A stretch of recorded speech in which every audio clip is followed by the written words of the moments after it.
Amigas, amigos, olá. Vamos fazer um boletim sobre BRICS, sobre o avanço da cúpula BRICS que está se desenrolando em Kazan, na Rússia. Primeiro, um aspecto importante é a não participação do presidente Lula. Dado o seu acidente doméstico, ele não teve condições médicas de fazer viagens de longa distância e está ausente da reunião. Isso é um problema em diferentes perspectivas. E é um problema que não está sendo visto adequadamente por parte da imprensa brasileira. Ontem eu ouvi uma jornalista levantando a hipótese disso ser uma vantagem. Lula não participar do evento seria, na visão dela, uma vantagem. Vantagem por quê? Porque há figuras que, na opinião dela, seriam controversas, como, por exemplo, o presidente russo, Vladimir Putin, que é mal visto por alguns setores no mundo ocidental.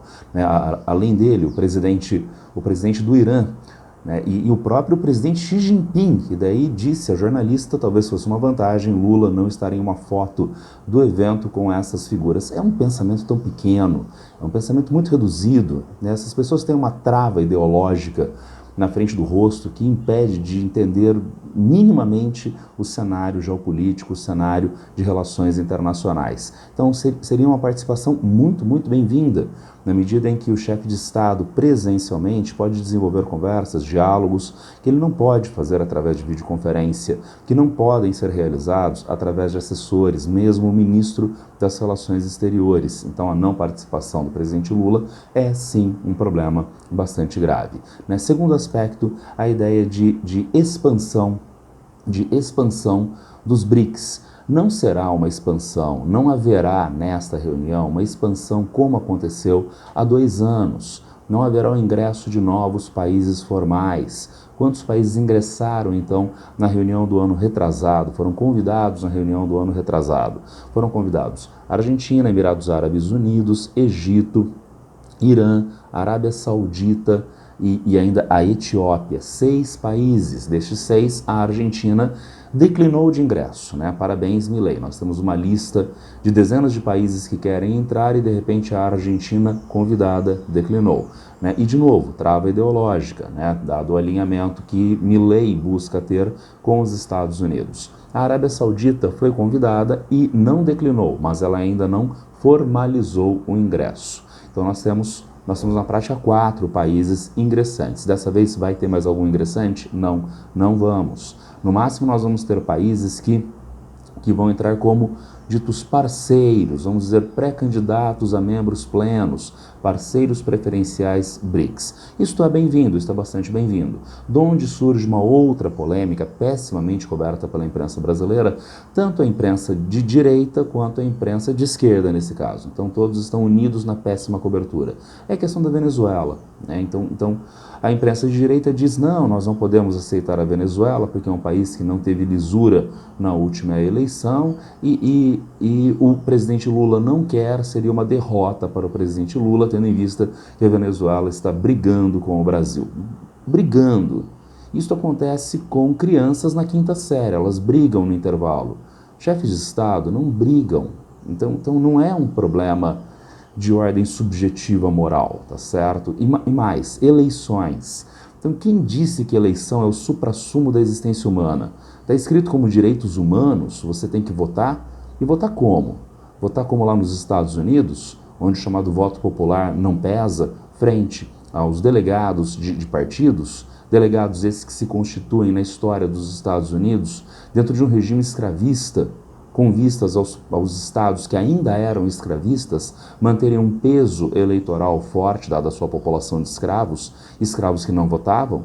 Então, isto é democracia? Então seria bom essas pessoas refletirem um pouco, mas como eu disse anteriormente, a trava ideológica impede essas pessoas de pensarem. Mas também na esquerda, tem uma esquerda que parece que gosta da Venezuela por gostar. E daí as perguntas, poxa, mas por que o Brasil vetaria a Venezuela? Daí o Brasil tiraria um parceiro sul-americano de BRICS, de candidato preferencial a BRICS, e não há nenhum problema na Venezuela, um problema de eleição. Tem sim, houve um problema eleitoral, houve o Acordo de Barbados, e houve por parte da Venezuela um desrespeito ao Acordo de Barbados. A Venezuela participou do Acordo de Barbados? Sim, participou. O Brasil foi um dos países que organizou este acordo para reingresso da Venezuela no mundo ocidental, fora das sanções e dentro de um processo de lisura das eleições. Sim, as eleições transcorreram com lisura, mas a contagem de votos, não, as atas não foram divulgadas. E, portanto, há problemas objetivos.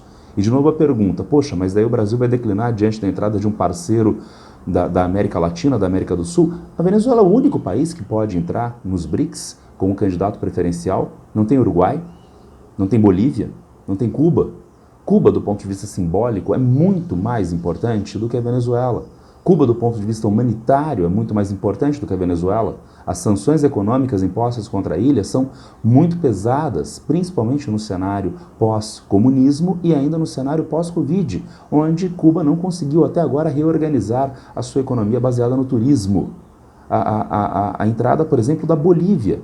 Bolívia, que é um país que tem grandes potencialidades. Se a Venezuela tem as suas jazidas de petróleo, a Bolívia tem as suas jazidas de lítio, que estão sob disputa internacional geopolítica. O ingresso da Bolívia nos BRICS seria uma sinalização da forma através da qual esses recursos podem vir a ser explorados. Então sim, há países outros da América Latina, da América do Sul, que poderiam entrar, que são países da confiabilidade do Brasil, diferentemente da Venezuela. E aí que aparece o problema, não é briga, é confiabilidade. Nos últimos anos, a Venezuela tem se tornado um país cada vez mais avesso aos alinhamentos com o Brasil, dados seus alinhamentos internacionais com a China e com a Rússia. E daí é um problema. O Brasil coloca mais um país nos BRICS, é um país da região que vai tensionar com o Brasil dentro do bloco? Não, isso é que não me parece bem-vindo. E daí pensem no seguinte, trata-se de uma decisão do Itamaraty. O Brasil tem um corpo técnico de administração, de burocracia, de excelente qualidade. O Itamaraty é um deles. Então, se é uma decisão do Itamaraty, não vamos imaginar que essa decisão seja análoga à decisão do Banco Central com juros. Uma e outra são decisões feitas por gentes que têm o melhor preparo. Mas as decisões do Banco Central, que são decisões burocráticas administrativas também, mas elas são fortemente viciadas por necessidades de setores muito restritos da sociedade brasileira, que é o setor financeiro, que são os rentistas. Não é o caso do Itamaraty. Será que tem rentistas? Será que tem a CIA? Será que tem o FBI pressionando? Não, não tem. Então trata-se de uma decisão que tem tecnicidade a partir das necessidades de Estado do Brasil. Não é uma tecnicidade pura, como prega a imprensa acerca de taxa de juros. É uma tecnicidade a partir da lógica de cálculo político de inserção do Brasil no cenário internacional. E, portanto, sim, é bastante interessante que a gente não coloque a Venezuela neste momento e, apesar das demandas chinesa, iraniana e russa de ingresso da Venezuela. Dialogando com a primeira parte do vídeo, vejam, o Lula não está na reunião na Rússia. Maduro chegou de última hora, então ele vai ter condições de fazer essas negociações mais facilmente do que o presidente Lula. Precisamos então averiguar o desenrolar dessas negociações. E um último ponto que eu gostaria de apresentar a vocês, a ideia de grupo anti-ocidental. A imprensa vira-lata brasileira está crescentemente taxando o grupo de anti-ocidental. Não é. Trata-se de um grupo alternativo às instituições, aos países ocidentais. Isso não significa ser anti-ocidental, a não ser na figura das maiores lideranças dos países mais centrais do Ocidente. Para que ficar submetido a um Fundo Monetário Internacional e a um Banco Mundial, que são instituições que estão a mando dos países centrais? Os Estados Unidos têm mais ou menos umas 7, 8 vezes mais poder de voto que o Brasil tem dentro dessas instituições. Então, são instituições que trabalham para as necessidades de cada um dos países? Não. São instituições que trabalham para os países centrais. No caso, há uma instituição alternativa hoje nos BRICS, o novo Banco de Desenvolvimento. No novo Banco de Desenvolvimento, nós temos um peso maior em votos para algum país. A economia chinesa é muito maior do que as economias brasileira e russa. Todos esses países participam da mesma forma dentro do novo Banco de Desenvolvimento. Então, trata-se de um alinhamento de países que busca um mundo mais multilateral, Um mundo que é multipolar, que tem vários polos de poder, e um mundo que tenha regras, que tenha normas, que tenha uma capacidade de convivência negociada entre esses polos de poder, que é o que o Ocidente, Estados Unidos e União Europeia não demandam. Seu mando incontestável e despótico, através de instituições como o Banco Mundial, Fundo Monetário Internacional, OTAN, OCDE, entre outras. Então não se trata de ser anti-ocidental, trata-se de criar uma alternativa, de se criar uma alternativa com vistas a que haja uma posição melhorada para esses países no cenário internacional e com vistas a que haja uma inserção no cenário internacional que não seja subserviente, que não seja capacho das necessidades ocidentais. Era isso para hoje, uma breve atualização, análise sobre alguns aspectos das reuniões BRICS, da reunião BRICS que está se desenrolando agora. Vamos ver se a gente nos próximos dias, se a gente consegue levantar mais alguns desses boletins BRICS. Abraço para todas e todos e boa sorte.